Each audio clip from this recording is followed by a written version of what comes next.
Hello everyone, कैसे हैं आप सब लोग। I hope you all are doing well. आपकी दुआ से मैं भी अच्छी हूँ। लास्ट टाइम हम बात कर रहे थे एक्टोपिक प्रेगनेंसी की, तो आज हम शुरू करेंगे मॉर्बिड एनाटॉमी के बारे में। उन्होंने क्या दे रखा है। Changes in the tube, implantation जो अकर करते हैं ट्यूब के अंदर, वो ज़्यादातर कॉमनली अकर करते हैं इंटर कॉलमनार फैशन के अंदर, that is in the between the two mucosal fold. या फिर decidual changes at the side of implantation is minimal. The muscles undergo limited hyperplasia और हाइपरट्रोफी बट मोर स्ट्रेचिंग। ठीक है। Blood vessel कैसी होती हैं, इंगॉर्ज होती हैं। जो ओवम होता है वो बरो करता है through the mucous membrane and lie करता है deep in the muscular layer. ठीक है। सो कॉल्ड, इस वजह से क्या बोलते हैं, intermuscular implantation. A sero capsularis is form consisting of fibrin lining epithelium and a few muscles fibre. ठीक है। Blood vessels are eroded by the chorionic villi and the blood accumulate in between the ovum and the pseudocapsularis. The tube on the implantation side is distended and wall is thin out. Thin जो होती है, thinness जो होती है किस वजह से होती है, due to the distension by the growing ovum and accumulation of blood and erosion by the chorionic villi. उसके अलावा the further चेंजेस होते हैं in the tube specially at the site of implantation जो होते हैं वो डिपेंड करते हैं mode of termination of pregnancy पे, जो इनवेरिएबली अकर करता है विद इन 6 to 8 वीक पे। उसके अलावा चेंजेस क्या होते हैं यूट्रस के अंदर, under the influence of oestrogen, progesterone, chorionic gonadotropin, there is varying amount of enlargement of the uterus, increase vascularity. जो रेसिडुआ होता है वो डेवलप करता है all the characteristic of intrauterine pregnancy except it contain no evidence of chorionic villi. ये important line है, आपने याद रखना है कि प्रेगनेंसी जब एक टॉपिक टाइप की होती है तो यूट्रस के अंदर ये होता है, जो डेसिडुआ होता है, डेसिडुआ बोलते हैं endometrium of the pregnant uterus को, उसमें सारे कैरेक्टरिस्टिक होते हैं इंट्रायूट्राइन प्रेगनेंसी के, सिवाय उसमें कोई एविडेंस नहीं मिलता कोरियोनिक विलाई का। ठीक है। When the ovum is dead it is either disintegrated and come out piecemeal और come in a single piece decidual cast. अब टर्मिनेशन कैसे होता है, इसमें मोड ऑफ टर्मिनेशन क्या होता है, तो इसके अंदर because of the unfavourable environment early interruption of the pregnancy is inevitable within the 6 to 8 week के अंदर। It is expected that the implantation occur in the anti mesenteric border in the ampulla. The pregnancy may continue till the longer time. अगर यहाँ anti mesenteric border of the ampulla में होता है तो pregnancy लंबे समय तक चलती है। अर्लीस्ट इंटरप्शन अगर करता है कहाँ पे, अगर इंस्थिमल इम्प्लांटेशन होता है द प्रेगनेंसी में कंटिन्यू फॉर 3 to 4 मंथ तक इन द इंटरस्टिशियल इम्प्लांटेशन। अगर इंटरस्टिशियल में होता है तो 3 से 4 महीने तक चलती है प्रेगनेंसी, और अगर स्थमल इम्प्लांटेशन होता है तो उसमें बहुत जल्दी इंटरप्शन हो जाता है प्रेगनेंसी के। However genuine cases are on record of gestation continuing the term in the Fallopian tube. Mode of termination यहाँ नीचे दिया है। Tubal mode, the formation of the tubal mole is similar to that formed in the uterine pregnancy. Repeated small hemorrhages occur in the, कैसे occur करते हैं, in the choriocapsular space and separating the villi from the attachment. जो fate होता है मोल का कैसा होता है, कंप्लीट अबॉर्शन होगा या एक्सपल्शन हो जाएगा through the abdominal ostium, tubal abortion with a varying amount of internal haemorrhage. जो इंसाइस्टेड ब्लड लॉस, ब्लड होता है so collected in the pouch of Douglas के अंदर, वो होते हैं पेल्विक हेमाटोसील। पेल्विक हेमाटोसील ये इंपॉर्टेंट है, याद रखना, किस में मिलता है, mode of termination of ectopic pregnancy in the tubal mole. ठीक है। इंसिस्टेड ब्लड जो होता है जो कलेक्ट हो जाता है पाउच ऑफ डगलस में जाके, उसे ही बोलते हैं पेल्विक हेमाटोसील। टर्मिनेशन के इन्होंने एक साथ यहाँ बॉक्स बनाया है, एक ब्लड मोडल टर्मिनेशन, ट्यूबल मोल जो होगा कंप्लीट एब्जॉर्प्शन हो जाएगा या फिर एबॉर्शन हो जाएगा जिससे पेल्विक हेमाटोसील बनेगा। ट्यूबल एबॉर्शन होगा तो कंप्लीट होगा, पेल्विक हेमाटोसील बन जाएगा। इनकम्प्लीट होगा, डिफ्यूज इंट्रापेरिटोनियल हेमरेज हो सकता है। ट्यूबल रप्चर होगा तो रूफ का हुआ तो डिफ्यूज कर जाएगा इंटरपेरिटोनियल हेमरेज के अंदर। फ्लोर का हुआ तो इंट्रा लेगमेंट्री हेमेटोमा बन जाएगा। ट्यूबल परफोरेशन अगर रूफ का हुआ तो सेकेंडरी एब्डोमिनल प्रेगनेंसी होगी, फ्लोर का हुआ तो सेकेंडरी इंट्रा लेगमेंट्री प्रेगनेंसी होगी। Continuation of the pregnancy rare रहता है ट्यूबल एक्टोपिक प्रेगनेंसी के अंदर। ट्यूबल अबॉर्शन के अंदर दे रखा है the most common mode of termination जो होता है, if the implantation occur in the ampulla या फिर इन्फेंटिबुलम में, तो क्या होता है प्रायर टू अबॉर्शन क्या होता है, ovum may be convert into the mole. ठीक है। या फिर or else a lying ovum is aborted, capsule giving way the resulting in escape of the blood into the tubal lumen, जिसे बोलते हैं intra tubal rupture. Muscular contraction जो होता है वो इनहेंस करते हैं further separation of the ovum को एंड फैसिलिटेट करते हैं expulsion through the abdominal ostium. The expulsion may be complete और incomplete. If it remain complete, अगर वो इनकम्प्लीट रहता है तो vessels of the at the implantation site जो जाती है वो क्या कर जाती है, रिट्रैक्ट करना फेल कर जाती है, fail to retract and varying amount of blood loss continue. आपने सिंपली इसके अंदर अगर आप थ्योरेटिकल पॉइंट से इसको तैयार करें यानी थ्योरी एग्जाम के लिहाज से, तो सिंपली आपको मोड ऑफ टर्मिनेशन कितने होते हैं ये होने चाहिए, ये इस तरीके से कि किस तरीके से हो सकता है उसके अंदर, फिर इसके अंदर से छोटे छोटे पॉइंट्स लें।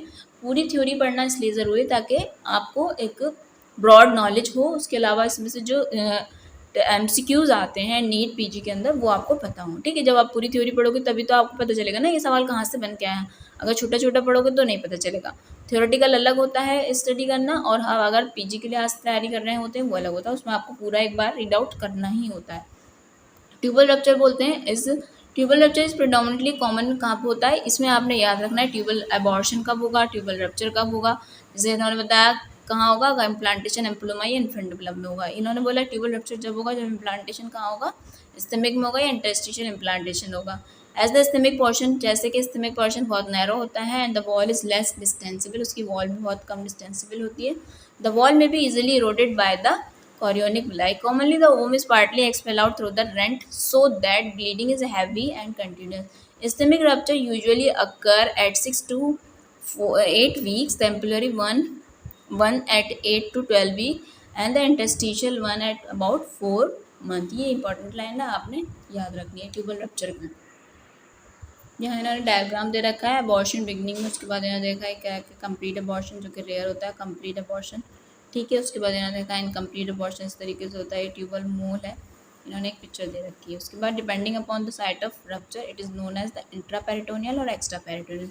साइट की बिना पे ही इसे बोला जाता है कि इंट्रापेरिटोनियल है या एक्स्ट्रा पेरिटोनियल है। ठीक है, ज़्यादातर जो होता है इंट्रापेरिटोनियल होता है, कॉमन होता है। The rent is situated in the roof और side of the tube. Bleeding कैसी होती है, इंटरपेरिटोनियल होती है। एक्स्ट्रा पेरिटोनियल इंटर लेगिमेंट्री भी बोल रहा है, पहले भी बताया था इन्होंने। This type of rupture is rare and occur when the rent lie outside the floor of the tube where the broad ligament is attached, commonly meant in the ischemic implantation के अंदर ज़्यादातर एक्स्ट्रा पेरिटोनियल रप्चर होता है।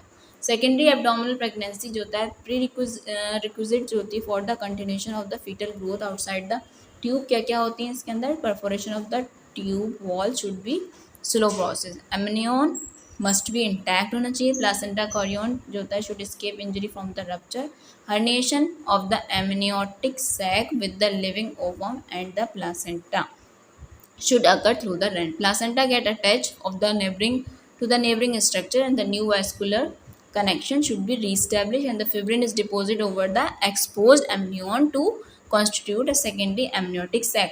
Intestine, omentum and the adjacent जो भी structure है वो adhere कर जाते हैं secondary sac के। सेकेंडरी ब्रॉड लिगामेंट प्रेगनेंसी जो होती है प्रेगनेंसी में continue in the same process in the abdominal pregnancy के तौर पे and the common growth of the pregnancy is limited between the two layer of the peritoneum which may be stripped off the pelvic floor. Occasionally sac जो होता है वो rupture करता है secondly at a later period पे and the foetus जो होता है एक्सट्रूड कर जाता है पेरिटोनियल कैविटी के अंदर and with the placenta attach in its original position and form करता है एक secondary abdominal pregnancy. Secondary abdominal pregnancy अगर होगी तो उसकी फेट क्या हो सकती है, डेथ हो सकती है ओवम की विद कंप्लीट अबॉर्शन के साथ and the catastrophe may be occur due to the separation of the placenta leading to the death of the ovum with the massive intraperitoneal haemorrhage. उसके बाद द गेस्टेशन सैक जो होता है may be infected and the fistulous communication with the intestine bladder vagina through the umbilicus may occur. The foetus die, majority के cases में foetus में death हो जाती है and the undergo mummification and adipocere formation और become calcified to form lithopedion. ठीक है, इसके अंदर क्या होता है, rarely it may continue to term तक पहुंचे, ऐसा रेयरली होता है due to the adverse environment and scanty liquid की वजह से और क्रोनिक प्लासेंटल इंसफिशिएंसी की वजह से जो फीटल मालफॉर्मेशन होती है deformation are more likely to occur. Arias Stella reaction क्या होता है, Arias Stella reaction this is characterized by a typical adenomatous changes of the endometrial gland। क्या होता है, एंडोमेट्रियल ग्लैंड के अंदर चेंजेस आते हैं, इंट्राल्यूमिनल जो बेडिंग होती है together with the Typical cell changes, loss of polarity of the cells and the hyperchromatic nuclei, vacuolated cytoplasm, and the occasional mitosis are collectively referred to as Atriges-Steller reaction. ऐसे ही बोला जाता है, Atriges-Steller reaction बोला जाता है. This is shrinking due to progesterone. क्या होता है इसमें? श्रिंकिंग हो लेती है प्रोजेस्टेरॉन की वजह से.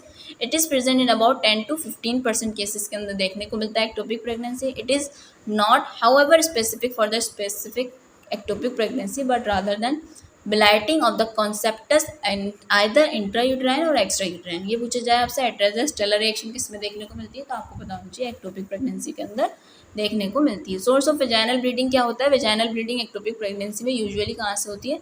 Separation of the decidua from after the death of the ovum. जब ओवम की डेथ हो जाती है, जब डेसिडुआ सेपरेट होता है तो इस वजह से ब्लीडिंग होती है. ऑन रेयर ओकेजन में रेयरली कहाँ से होती है? The bleeding may be due to the tubal abortion through the uterine ostium in the interstitial pregnancy की वजह से. ठीक है.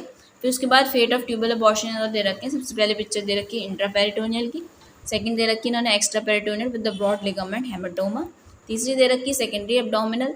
चौथी दे रखी इन्होंने सेकेंडरी ब्रॉड लिगामेंट की. ठीक है, जो मैंने अभी आपसे डिस्कस किया. ये वाला पार्ट मैंने थोड़ा कुछ जल्दी बढ़ाया, इसलिए बढ़ाया क्योंकि इसके अंदर जो है बहुत ज़्यादा थ्योरी थी और इतना कोई इसके अंदर इम्पॉर्टेंट चीज़ थी, लेकिन अगर आप एग्ज़ाम के लिहाज से कर रहे हैं तो उसमें इतना कुछ नहीं था.